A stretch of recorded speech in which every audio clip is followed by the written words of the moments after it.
The deal, valued at $100 million, was dying a slow, suffocating death in the velvet-draped quiet of Le Celeste's most exclusive private room. On one side of the vast, polished rosewood table sat Bradley Thorne, a real estate titan whose ambition was matched only by his vulgarity. He was a man built of sharp angles and loud fabrics, his voice a percussive instrument designed to bludgeon conversations into submission. Beside him, his junior associate, a nervous young man named Kevin, shifted and fidgeted, a pale moon orbiting a loud, obnoxious sun. On the other side of the table was the reason for the impasse, Monsieur Jean-Pierre Dubois. He was a relic from another era, a man in his late 70s with a wisp of fine white hair and eyes the color of a faded summer sky. His suit, a simple dark wool, was likely older than Thorne himself, yet it hung on his frail frame with an elegance that money couldn't buy. He was the patriarch of Dubois Parfum, a century-old French institution, a dynasty built on lavender fields in Provence and the alchemical magic of scent. He had not spoken a single word of English all evening.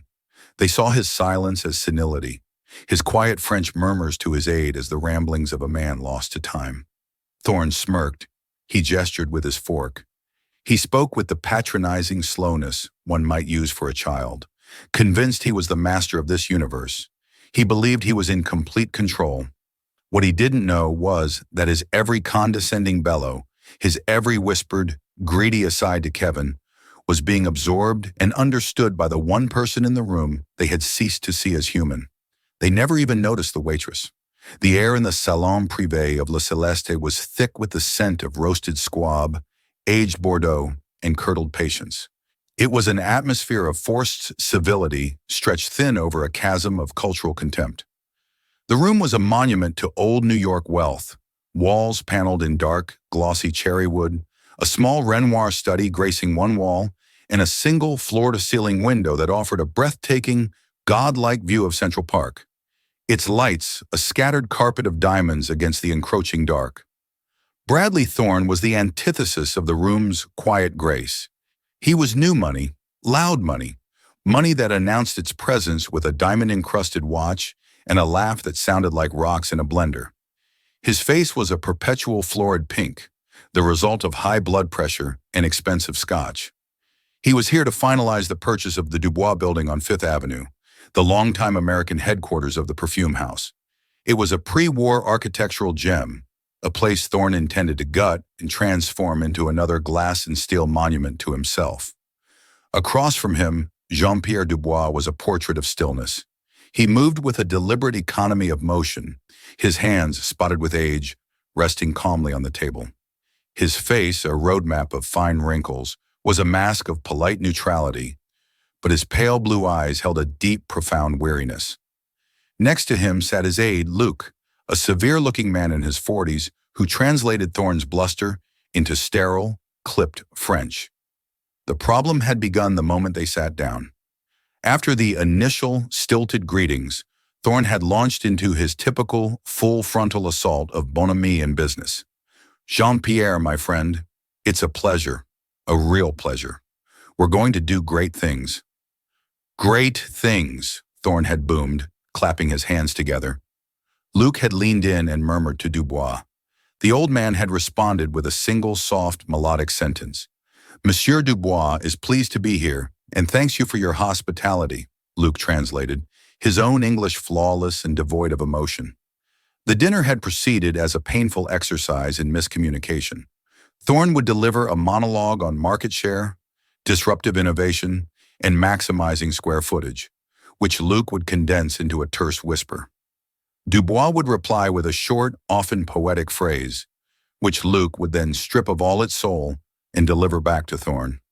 "Tell him the new zoning permits are a slam dunk. We'll have the demolition crews in by Christmas," Thorne would say, slicing into his filet mignon with savage enthusiasm. Luc's translation: "He speaks of the demolition permits." Dubois' reply, a quiet murmur looking out the window: "Les arbres du parc. Ils se souviennent de plus d'hiver que nous n'en verrons jamais." The trees in the park. They remember more winters than we will ever see. Luc's translation back: He is acknowledging the timeline. It was like trying to describe a sunset using only the words black and white. Thorne's patience, never a deep well, was running dry. He leaned toward Kevin, his voice a stage whisper that carried easily across the table. "What's with this guy? Is he all there? For 100 mil, you'd think he could learn a few words of English. This is America, for God's sake." Thorne's smile was a tight, predatory thing. "Just play along, Kevin. We're dealing with a living fossil. The prize is the building, not his friendship. Just keep him placid until he signs." But it felt like more than a game to Jean-Pierre Dubois. His tired eyes, which seemed to see everything, followed Thorne's every crude gesture. He rarely looked at Luke as he translated, but instead watched the two Americans, his gaze unwavering and deeply analytical. It was unnerving. Occasionally, he would address Thorne directly, a stream of gentle French that sounded like a question, his head tilted slightly. Each time, Thorne would look blankly at Luke for the answer. "He asks if your family has a long history in the city of New York, Monsieur Thorne." Luke would translate, his face a stony mask. Thorne would bark a laugh. "History? I make history, pal. My father sold insurance in Queens. I own 3 blocks of Midtown. That's the only history that matters." He was being dissected, his character weighed and measured, and the man holding the scales was speaking a language that rendered Thorne utterly impotent. His frustration was fermenting into a dangerous arrogance. He was the king of this city, not some dusty old Frenchman. This was his restaurant, his deal. He was being made to feel small, and Bradley Thorne did not do small. Amelia Russo, known to everyone as Mia, adjusted the starched white apron at her waist. Her movements were a silent ballet she had perfected over 2 years of working at La Celeste, a ghost in the machine of haute cuisine. Her job was to be invisible, an extension of the restaurant's will.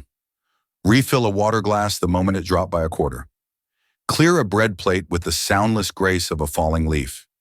To exist as a pair of hands, not a person with thoughts, dreams, and a mountain of student debt. But Mia was a watcher. It was how she had navigated the world since she was a little girl. She noticed things. She saw the slight, almost imperceptible tremor in Kevin's hand as he reached for his water, a clear sign of a young man terrified of his boss. She saw the way Bradley Thorne's expensive, easy smile was a cheap veneer over a core of brutish impatience. Most of all, she watched Jean-Pierre Dubois. To Thorne, the old man was an obstacle, a bizarre foreign relic.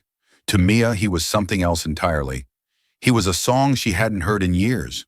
Mia was a history major at Columbia, specializing in post-war European reconstruction, but her real education hadn't come from textbooks. It had come from her grandmother, her mémé. Sophia Russo was a war bride, a young woman from a small, sun-drenched village near Grasse, the heart of French perfume country. She had met an American GI in the summer of '45, fallen in love, and followed him back to a new life in a small town in upstate New York. For 22 years, Mémé had filled Mia's childhood with the sounds and smells of a world she'd left behind. She had taught Mia French, not the crisp, formal French of Paris, but the softer, more lyrical dialect of Provence, a language scented with lavender and thyme, a language full of ancient sayings and a deep, abiding respect for the past. French wasn't a second language to Mia. It was the language of lullabies, of fairy tales, of whispered family secrets. It was the language she still spoke with her mémé on the phone every Sunday. Now working grueling hours to pay for a degree that felt more and more like an impossible luxury, those days seemed a lifetime away. Here she was just Mia, the quiet waitress. No one knew that the soft, flowing words spoken by Monsieur Dubois were as clear as day to her. And what she heard was breaking her heart. She heard Luke's translations, and they were technically correct. But they were skeletons without flesh, notes without music. They lacked the soul, the subtle inflections, the layers of meaning woven into every word Dubois spoke. When Dubois had asked about Thorne's family history, his phrasing hadn't been a simple question. It was a gentle probe for connection, for roots, for a sense of shared stewardship of a city. The French phrase he used, une longue histoire, implied a legacy, not just a timeline. Thorne's boorish response had been a slap in the face.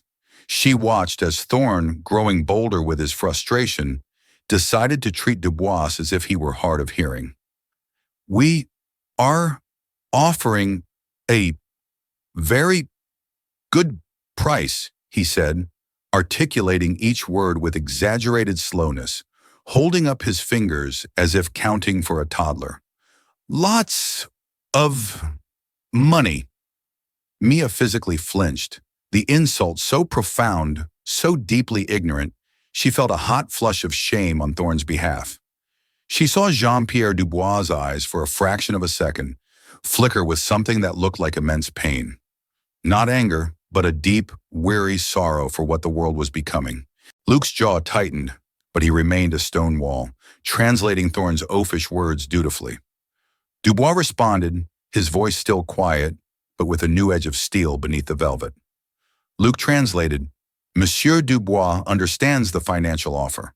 But what Dubois had actually said was, "Dites à cet homme que le bruit d'une mouche a plus de substance que ses paroles." Tell this man that the buzzing of a fly has more substance than his words. Mia nearly dropped the heavy silver water pitcher she was holding. She steadied herself against the paneled wall, her heart hammering against her ribs. This wasn't a business negotiation. It was a slow-motion car crash. This man, in his blind, arrogant pursuit of a building, was demolishing a century of dignity, and Dubois was letting him.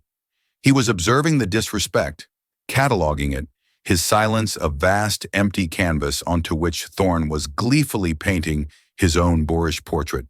The final straw came when Thorne, now utterly convinced that the man across from him was a doddering fool, decided to discuss his true intentions openly with Kevin. "Look, this is going nowhere," Thorne muttered, leaning across the table, treating Luke and Dubois as if they were pieces of furniture. "Let's just get to the signing. Once the ink is dry, we gut the place. I mean a total teardown of the interior. That ridiculous lobby with the old perfume bottles? Gone. The archives he's so sentimental about in the sub-basement? We'll have it all carted off to a dump in Jersey. He's got some clause in here about preserving the historical character. We'll just tie that up in legal challenges until he gives up or dies, whichever comes first. He'll never know what hit him." Kevin paled but nodded sycophantically. "Brilliant, Brad. He's just a sentimental old fool." Mia stood frozen by the service station, the cold marble counter pressing into her back. They were going to defraud him, right in front of him, using his own language as a shield for their contempt. They assumed his inability to speak English equated to an inability to comprehend, to reason, to feel. They saw a frail old man, not a titan of industry. They saw a foreigner, not a founder. And in that moment, Mia felt the 22 years of her grandmother's stories rise up in her. Stories of the war, of resilience, of the quiet dignity of her people who had endured so much. She remembered her mémé telling her that, in France, a man's legacy wasn't just in the money he made, but in the beauty he created and the honor with which he lived. Silence, her mémé taught her, was often a sign of strength, of deep thought. It was not a vacuum to be filled with noise and greed. She looked at Jean-Pierre Dubois' face, at the profound, lonely intelligence in his eyes. It was the same look she'd seen in her mémé's eyes when her grandfather passed away. A person surrounded by people who saw only frailty, not the pillar of strength within. Her manager's voice echoed in her head. "You are invisible, Mia. Do not speak to the guests unless spoken to. Ever." It was the cardinal rule. Breaking it meant instant dismissal. It meant her tuition payment would bounce. It meant her dream of being a historian, of preserving the very kind of legacy Thorne sought to destroy, would evaporate into the unforgiving New York night. But then she heard Jean-Pierre Dubois speak again, his voice almost a whisper, a soft murmur not directed at anyone but the universe itself. "N'y a-t-il donc personne ici qui se souvienne de ce que signifie l'honneur? Is there, then, no one here who remembers what honor means?" Mia's decision was made. Her job, her tuition, her future. They felt small, insignificant, compared to the colossal injustice unfolding in this gilded cage. She pushed off from the service station, smoothed her apron with trembling hands and walked toward the table, her heart a frantic drum against her ribs. As Mia approached the table, the world seemed to contract. The ambient sounds of the restaurant, the distant clatter of plates, the murmur of other diners, fading into a dull, roaring hum in her ears. Each step on the plush Aubusson carpet was a deliberate, terrifying act of rebellion. All that existed were the four men at the table, locked in their tableau of deception. Thorne and Kevin didn't even register her presence at first, too engrossed in their smirking conspiracy. Luke's head was bowed, his face a mask of weary resignation.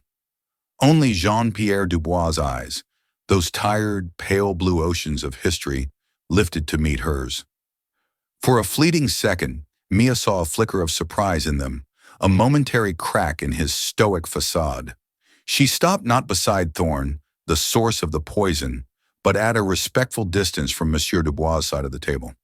She took a slow, deep breath, the filtered, refrigerated air feeling thin and inadequate in her lungs. This was it, the precipice.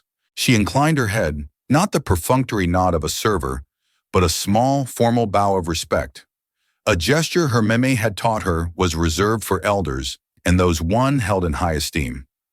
The movement was so unexpected, so out of place, that it sliced through the room's toxic tension like a blade. Thorne and Kevin stopped talking, their heads snapping in her direction. "What the hell is this?" Thorne barked, his face twisting into a sneer of irritation. "We need more wine here, sweetheart, not a floor show." His voice trailed off as Mia straightened up, looked directly at Jean-Pierre Dubois and spoke. Her French was flawless. It was not the sterile, academic French of a classroom, but the warm, nuanced dialect of Provence, formal and humble, yet clear as a bell in the silent room. "Monsieur Dubois," she began, her voice steady despite the hurricane in her chest. "Pardonnez mon audace impardonnable. Je ne suis qu'une simple servante. Mais rester silencieuse face à un tel manque de respect souillerait l'honneur de cette maison, et le mien. Forgive my unforgivable audacity. I am but a humble servant here. But to remain silent in the face of such disrespect would stain the honor of this house and my own." The silence that followed was absolute, a stunned, deafening void. Thorne and Kevin stared at her, their mouths literally hanging open. It was as if a silver candlestick had suddenly begun to recite poetry. This girl, the one who had been a silent fixture in the background, the one they hadn't given a second thought to, was speaking the very language that had been their impenetrable barrier all evening. Luke's head shot up, his eyes wide with disbelief. He looked from Mia to Dubois, his professional composure completely shattered for the first time. But the most profound reaction came from Jean-Pierre Dubois himself. The weary, impassive mask he had worn all night didn't just crack, it crumbled. His eyes, which had held a universe of lonely wisdom, welled up. A single crystalline tear escaped and traced a slow path down the wrinkled landscape of his cheek. His lips parted slightly, and a small, choked sound emerged from his throat. A sound of immense, soul-shattering relief. It was the sound of a man who, after wandering lost in a desert of vulgarity, had just stumbled upon an oasis. He responded to Mia, his own voice thick with an emotion that had been absent all evening. Vous comprenez? He asked, his words a fragile whisper. You understand? Vous comprenez le sens derrière les mots? You understand the meaning behind the words? Je comprends tout, monsieur, Mia replied, her own voice gaining strength from his réaction. Ma grand-mère est de Grasse. J'entends non seulement vos paroles, mais aussi votre cœur. I understand everything, sir. My grandmother is from Grasse. I hear not only your words, but your heart. This exchange, lasting no more than 15 seconds, completely detonated and reassembled the power structure of the room. Thorne and Kevin were no longer the puppet masters. They were outsiders, locked out of a conversation that was suddenly flowing with more genuine meaning than anything they had managed in 2 hours. What is she saying? Thorne demanded, his voice sharp with suspicion and fury. He pointed a thick, accusatory finger at Mia. Who the hell are you? What did you just say to him? Mia did not look at him. Her attention remained entirely on Monsieur Dubois. She was no longer a waitress. She was a bridge, a sudden, unexpected link across a chasm of cultural ignorance. Jean-Pierre Dubois, with that single tear still glistening on his cheek, gestured with a frail, elegant hand toward the empty chair beside him. It was both an invitation and a command. He spoke again, a short, clear sentence in French. Luke, finally finding his voice, translated for the bewildered Americans, though his eyes were fixed on Mia with a look of pure awe. Monsieur Dubois requests that the young lady join them at the table. Thorne scoffed, a strangled sound of disbelief. Join them? She's the damn waitress. This is insane. But Bradley Thorne, for all his bluster, was a man who understood power, and he could feel it shifting in the room as tangibly as a change in barometric pressure. The quiet old Frenchman was no longer a passive object. He had found a champion, an interpreter of the soul, and that champion was a girl in a white apron. Thorne fell silent, his face a mask of thunderous confusion, his mind racing to compute this impossible new variable. Mia hesitated for only a heartbeat. The world had just turned upside down. Then, with a quiet grace she didn't know she possessed, she pulled out the heavy rosewood chair and sat down. Seated at the magnificent table, the fine, heavy linen of the napkin feeling alien and undeserved in her lap, Mia felt a profound sense of unreality. The glittering crystal, the ornate silverware, the half-eaten plates of Michelin-starred cuisine, they were artifacts from a world she served, not one she inhabited. Yet the gaze of Jean-Pierre Dubois anchored her, imbued her with a sense of purpose that dwarfed her fear. Thorne and Kevin watched, their faces a thunderous mixture of outrage and bewilderment. This was a flagrant violation of every social and corporate protocol they had ever known. I think we deserve an explanation, Thorne finally managed to say, his voice a low, dangerous growl. He was addressing Luke, but his furious glare was fixed on Mia. What in God's name is going on? Before Luke could formulate a response, Monsieur Dubois addressed Mia directly in French, his voice now calm and infused with a quiet, resonant authority. Mia listened intently, her head tilted, nodding slightly. Then she turned her gaze to the two American executives. For the first time, she spoke to them directly, her English clear and measured. My name is Amelia Rousseau. Monsieur Dubois has asked me to clarify the situation for him. She paused, letting the simple, earth-shattering statement land. He feels it is time for you to understand the full context of this meeting and of his silence. Luke gave Mia a slow, almost imperceptible nod of assent. He recognized in that moment that his role as a detached professional interpreter was no longer sufficient.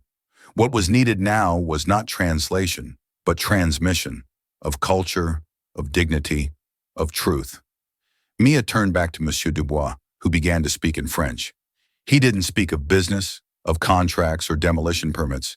He spoke of his father, who founded the company after the Great War, a man who believed that creating perfume was not a business, but a sacred trust, the art of capturing memory in a bottle. He spoke of the building on Fifth Avenue, purchased in 1948, not as a property asset, but as a promise to America, a symbol of Franco-American friendship and shared resilience after the darkness of the war. As Dubois spoke, Mia translated, her voice becoming a vessel for the old man's history and his pain. Monsieur Dubois' father survived Verdun, Mia began, her words painting a stark, poignant picture in the opulent room. He came home believing that the world needed to be reminded of beauty, of things that last. He saw perfume as a way to do that. The Dubois building was their embassy of beauty in the New World. It was the first thing his father bought when the company finally had the means. He saw it as a monument to hope. Thorne shifted uncomfortably. This is all very touching, but what does it have to do with the deal? Dubois continued in French, his voice tinged with sorrow. Mia's translation followed, sharp and clear.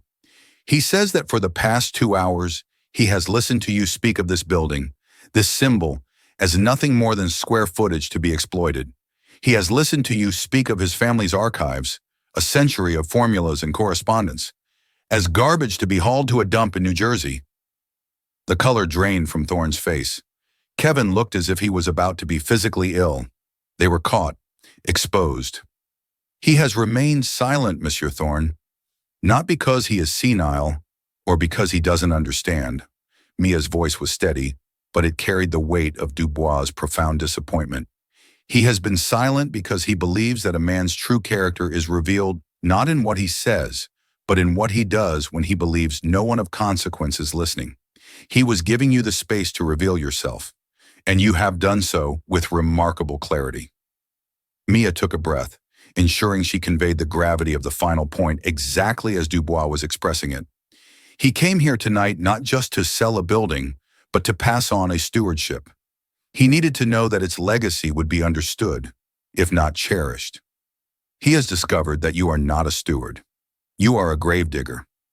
A wave of humiliation so potent it was almost visible washed over Kevin. He stared down at his plate, unable to meet anyone's eyes. But shame was not a currency Bradley Thorne dealt in. He saw not a moral failure, but a tactical one. He had been caught. Now he had to fight his way out. His mind, ever the predator, was already shifting from condescension to aggression. "Now wait just a goddamn minute," he snarled, leaning forward, his affability vanishing, to reveal the brutish core beneath. "This is a business deal, $100 million deal. I'm not here for a history lesson from some washed-up French dandy and his waitress translator." He jabbed a finger at Mia again. You're fired, you understand me? You're finished. I'll make sure you never work in this town again." The threat, crude and direct, hung in the air. Mia felt a chill of genuine fear. He could do it. A man like him could crush a person like her without a second thought, a mere footnote in his relentless march to power. Monsieur Dubois listened to the outburst, his expression calm. He then looked at Mia, and in his eyes she saw a flicker of the same weary disappointment she had seen earlier, but now it was mixed with something else. Resolve. The test was over, and the results were in. The dinner was no longer a negotiation. It had become a reckoning. And Mia, the waitress, was now standing at its very heart, armed with nothing but her mémè's language and a terrifying, burgeoning sense of her own power. The air, which had briefly cleared with the bracing honesty of Dubois' feelings, was now thick with a new kind of poison, the raw, cornered fury of a bully exposed. Thorne, his face a mottled purple, was no longer trying to feign civility. He slid a heavy, leather-bound portfolio from his briefcase and slapped it down on the center of the table. The sound echoed like a gunshot in the tense silence. "This is our final offer," he snarled, his voice a low growl. "It's $105 million. That's $5 million more than we agreed. You sign it tonight, right now, and we forget this little theatrical performance." He shot a venomous glare at Mia. "It's a take-it-or-leave-it deal, and I'd advise you to take it. Finding another buyer for a dusty old relic like that building won't be easy." It was a power play, a crude attempt to use money as a bludgeon to erase the insult, to reassert his dominance. Monsieur Dubois looked at the portfolio but did not move to touch it. Instead, he gestured for Mia to examine it. She felt a knot of pure panic tighten in her stomach. She was a history student. She knew about the Treaty of Versailles and the fall of the Bastille, not about escrow accounts and liability waivers. But she had to try. She had to be more than just a voice. With trembling hands, she picked up the document. The paper felt cold and slick, filled with dense, impenetrable blocks of legal text. She began to read the key clauses aloud to Monsieur Dubois in French, her voice slow and careful, trying to translate not just the words but the potential implications. As she did, she could feel Thorne's eyes burning into her, his impatience a palpable force. "Clause 4, subsection C," Thorne interrupted, his voice dripping with condescension, "is just standard boilerplate about transfer of assets. Legal mumbo-jumbo. You can skip that. And Section 9, Kevin chimed in, eager to be useful, just outlines the transition of the ground floor retail leases. It's a formality." They were trying to steer her, to control the flow of information. But as Mia read, a phrase snagged her attention. She had spent enough late nights in the university library poring over dense academic texts to recognize the scent of deliberately obtuse language. "Un moment, s'il vous plaît," Mia said, holding up a hand to silence them before turning to Dubois and switching to French. "Monsieur," she whispered, her voice low and urgent, "they are glossing over these sections, but the language here is treacherous. Clause 4C isn't just about assets. It contains a rider that grants the new owner sole and unrestricted rights to all historical artifacts and archival materials found on the premises, classifying them as chattel with no monetary or historical value. They could legally sell your father's letters. Dubois' eyes narrowed almost imperceptibly. The hand resting on the table clenched into a fist. He gave a slight, sharp nod for her to continue. And Section 9, Mia went on, her heart pounding with a mixture of terror and adrenaline, is not just about retail leases. It includes a provision for immediate structural assessment for purposes of modernization. Monsieur, this is the legal loophole for demolition. It gives him the power to declare the core of the building structurally unsound and gut it, bypassing the historical preservation clauses in the preamble. They are trying to get you to sign away not just your building, but its very soul. Mia was no longer just translating. She was analyzing, defending. With every deceptive clause she decoded, she felt a surge of righteous power. The two powerful men at the table suddenly seemed small, their expensive suits and loud voices nothing more than cheap camouflage for their bottomless greed. Thorne was becoming visibly agitated. What's the holdup? What are you telling him? Just tell him it's a standard agreement and to sign the damn thing. Mia met his furious glare, her own expression now one of cold, unyielding defiance.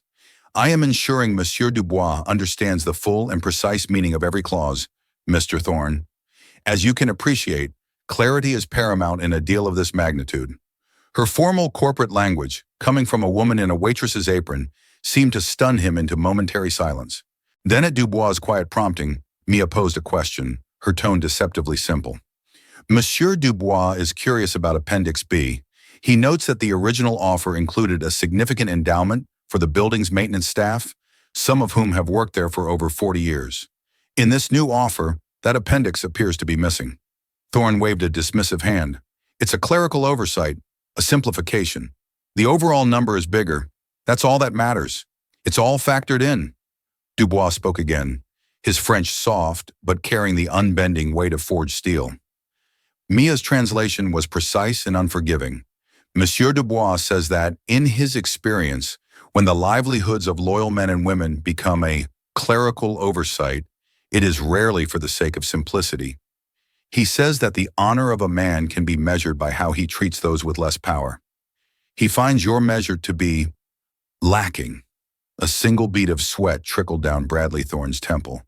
He and Kevin began to flip frantically through their copies of the document, a frantic rustling that was the only sound in the room. They were flustered, trapped. They had assumed their opponent was a doddering fool and his translator was a simple machine. They had never expected this surgical, informed dissection of their deceit. They had never expected Amelia Rousseau. Jean-Pierre Dubois sat back in his chair, a portrait of absolute calm. He took a delicate sip of his water.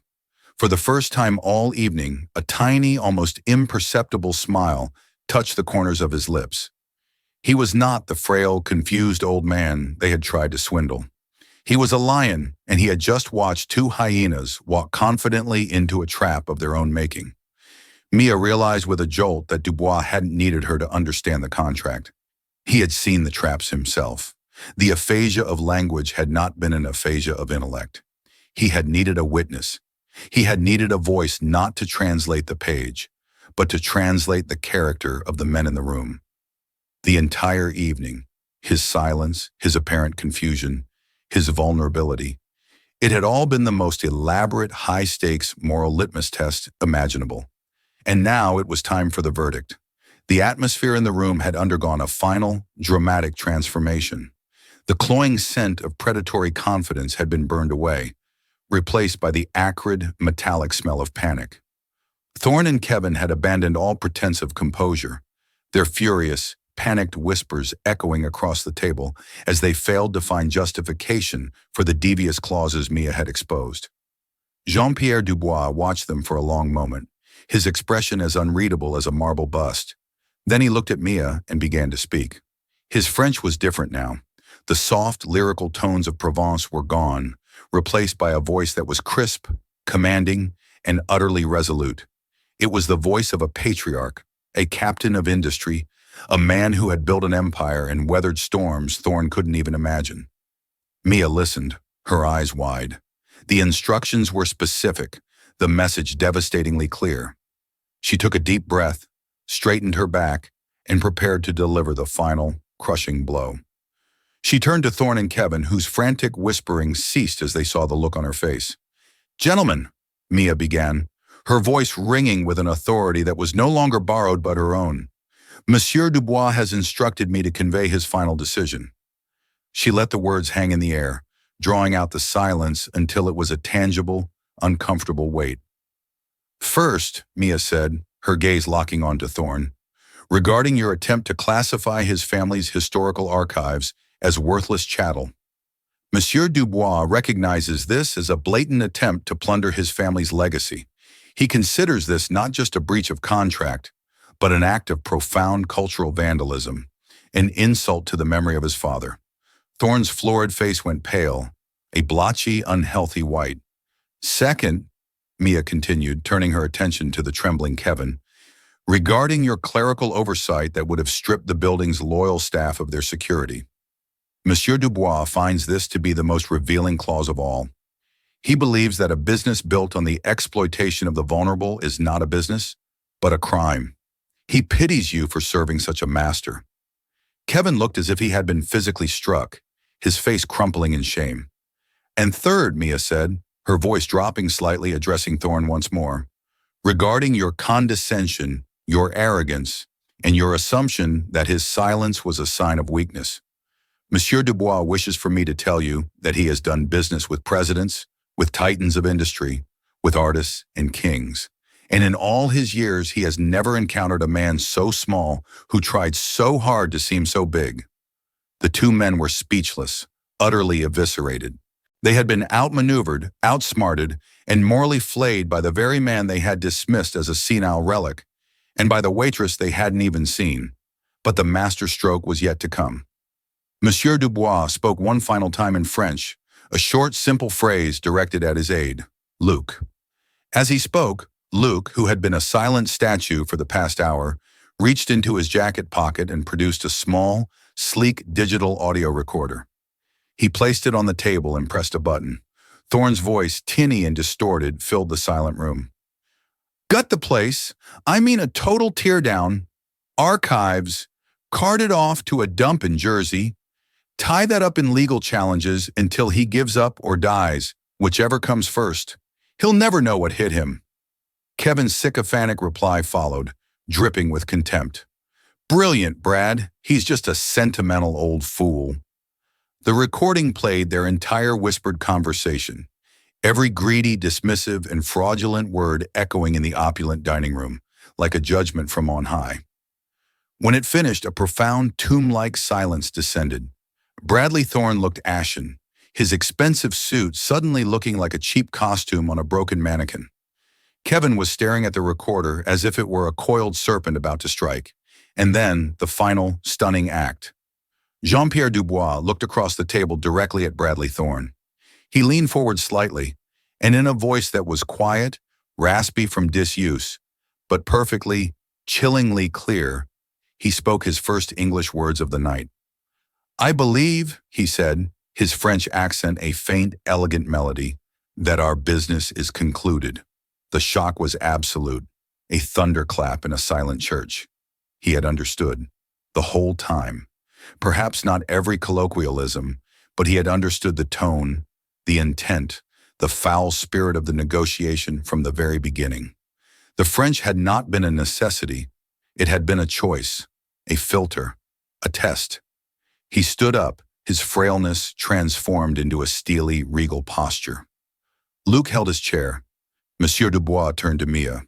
He did not smile, but he inclined his head in a gesture of immense, heartfelt gratitude, a shared victory between two defenders of the past.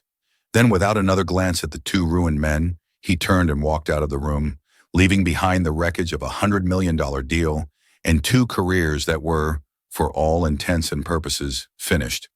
The sound of the door clicking shut was the loudest noise Mia had ever heard. Mia stood alone in the private dining room, a ghost in a gilded tomb. The silence left in Jean-Pierre Dubois' wake was not peaceful. It was a high-pitched ringing in her ears, the sound of her life teetering on a razor's edge. The rich aromas of the abandoned meal now seemed cloying and decadent, the smell of a world she had just spectacularly violated. Thorne and his ashen-faced associate had vanished in a whirlwind of panicked, furious muttering, leaving behind a tangible aura of disgrace. They had left everything, a briefcase agape, pens, and the fraudulent contract sitting squarely in the center of the table, a monument to their greed. The adrenaline that had sharpened her senses and steadied her voice began its cruel retreat, leaving a cold, trembling weakness in its place. She reached out and touched the back of the rosewood chair she had occupied. The wood was still warm. It was the only thing that felt real. What have I done? The question hammered against her ribs. The cardinal rule, the one branded into every server at La Celeste, screamed in her mind, "You are invisible. You are silent. You do not exist." She had not only existed, she had appointed herself judge, jury, and executioner. The service door swung open with a violent slam, and her manager, a severe man named Philippe, with a perpetually pinched face, stormed into the room. His face was a mottled shade of crimson, his eyes blazing with a fury that made Mia's blood run cold. "Russo!" he hissed, his voice a low, dangerous weapon. He didn't shout. It was far more terrifying. "Do you have any idea what you have just done?" Mia stood frozen, her hands clasped behind her back in a posture of ingrained servitude. "Monsieur Philippe, I can explain." "Explain?" He let out a short, incredulous laugh that held no humor. "Explain how you decided to abandon your post? How you took it upon yourself to sit down, with a guest in the middle of a private dinner? I have Bradley Thorne's chief of staff on the phone screaming so loud I'm surprised the crystal in here hasn't shattered. He's threatening to sue not just you, but this entire restaurant for breach of privacy, for unprofessional conduct, for God knows what else." He advanced on her, his polished shoes sinking menacingly into the plush carpet. "Our reputation is built on discretion, on silent, perfect service, and you in 10 minutes have potentially destroyed it. You are fired, of course, that is a given. But I assure you, you will be so blacklisted in this city, you won't be able to get a job washing dishes in a back alley diner. Pack your things, get out of my sight." Each word was a nail hammered into the coffin of her precarious New York life. Her tuition payment was due in 3 weeks. Her rent was already late. The dream of one day curating a museum exhibit, a life surrounded by the quiet dignity of history, dissolved into a terrifying vision of eviction notices and crushing debt. She had acted on principle, on a deep-seated sense of justice learned at her Mémé's knee, and this was her reward: ruin. As Mia opened her mouth to speak, though she had no words to offer, the dining room door opened again, this time with a soft, deliberate click. A man stepped inside. He was in his late 60s, impeccably dressed in a tailored suit that spoke of quiet, generational wealth. He had been dining alone at a corner table all evening, an unobtrusive presence. Mia had refreshed his water twice, barely registering him.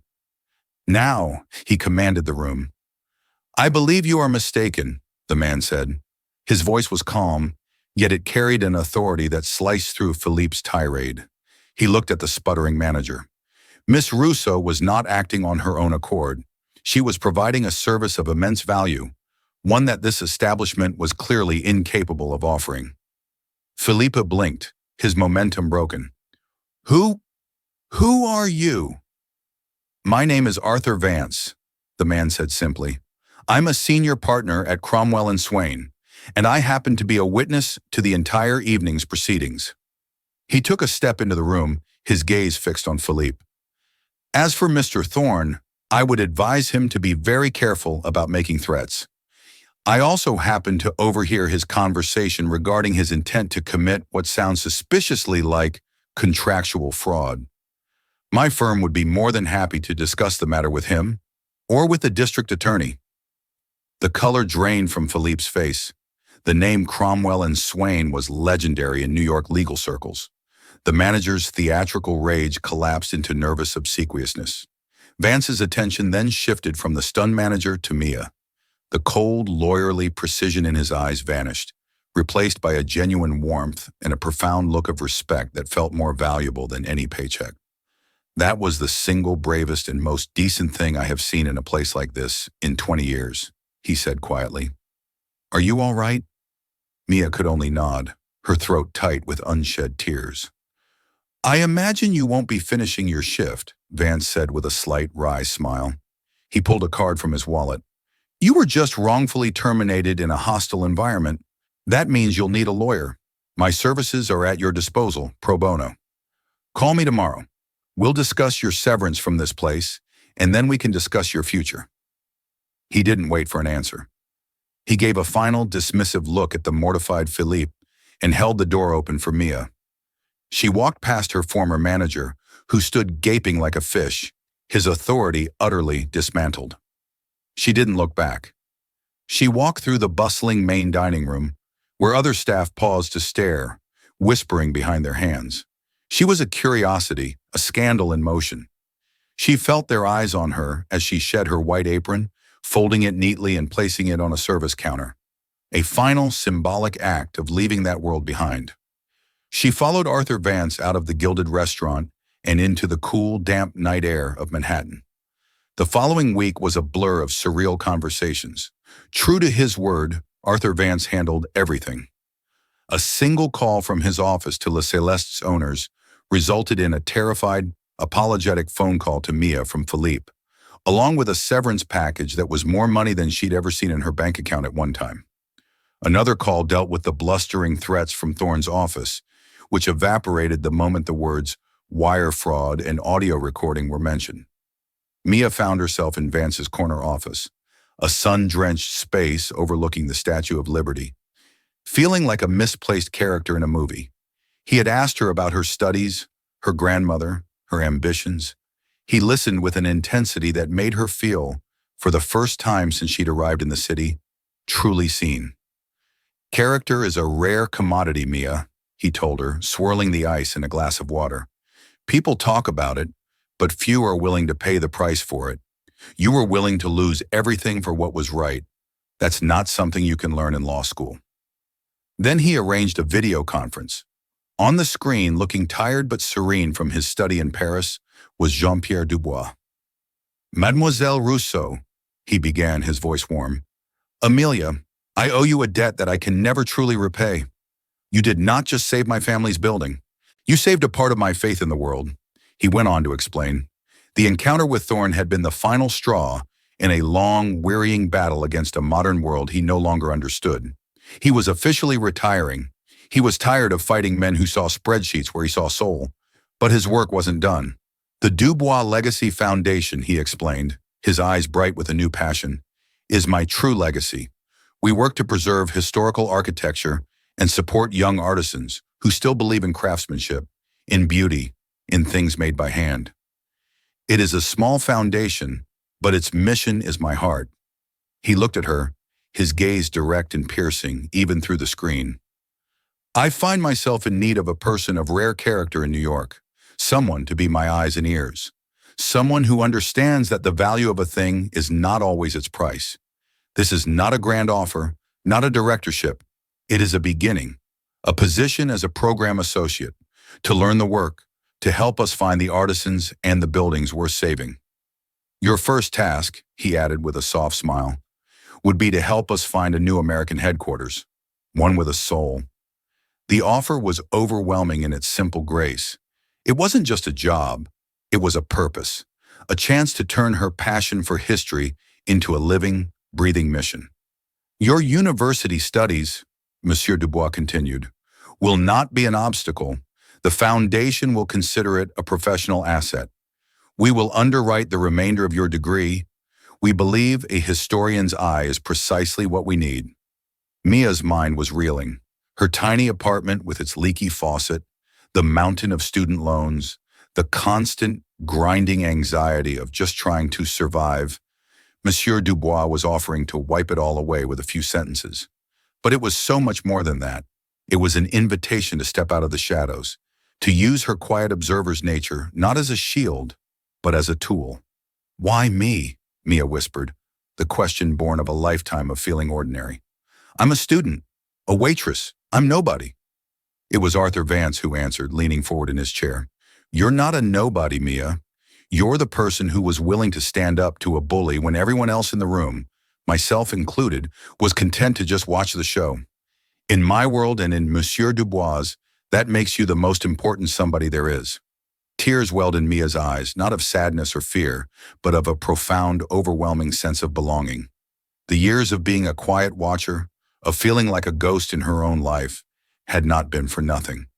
It had all been training for this single, life-altering moment. She took a deep, shaky breath, the air in the quiet, powerful office feeling charged with her future. She looked from Arthur Vance's kind, shrewd face to Jean-Pierre Dubois' image on the screen, seeing not a lawyer and a tycoon, but a mentor and a kindred spirit. A new door was opening, and she knew, with a certainty that settled deep in her soul, that she had to walk through it. "Yes," Mia said, her voice clear and strong. "Yes, Monsieur Dubois. I would be honored." A brilliant, beautiful smile spread across the old man's face. "Jean-Pierre," he corrected gently. "From now on, you will call me Jean-Pierre." 6 months later, Mia stood on a dusty sidewalk in Soho, looking up at a magnificent cast-iron building from the 1880s. It was neglected, its windows grimy, and its facade in need of care. But it had an undeniable soul. It had history. Beside her, an architect was pointing out the original tin ceilings visible through the grimy windows. She was no longer a waitress serving the powerful. She was on a mission to preserve beauty, her notebook filled with plans and possibilities. Every Sunday, she still called her Mémé, and their conversations, now a mix of Provençal French and excited English, were filled with stories of her new life. A life she had earned not by being invisible, but by choosing, for one terrifying, glorious moment, to be seen. The journey was just beginning.